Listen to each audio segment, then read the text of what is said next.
So yet, as another witness, if we think about the living Christ, we have this beautiful image that we have in the church. It's our official logo. It's the Christus statue.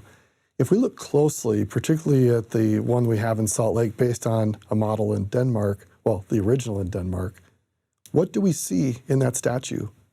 It's the marks of Jesus' suffering on Calvary.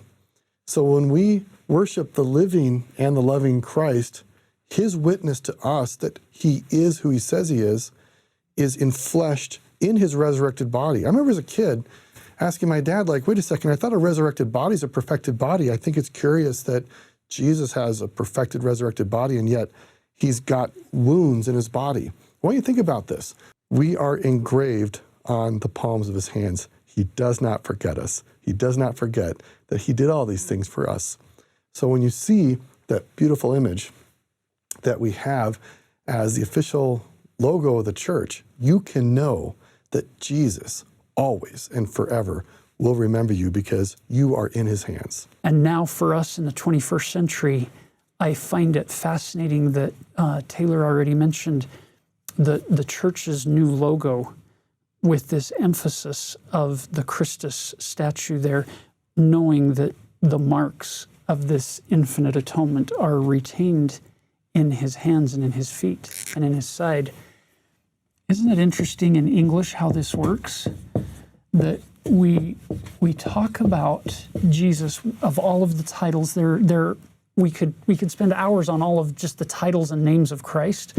One of them is he's the Prince of Peace. Brothers and sisters, we live in a world that is not saturated with peace right now. We live in a world that has a lot of turmoil, a lot of conflict and contention and war and dishonesty and things that are the opposite of peace. But I love how if we turn to the Prince of Peace and we learn of him, we appreciate him, we call on his name, what will happen is we will become much more familiar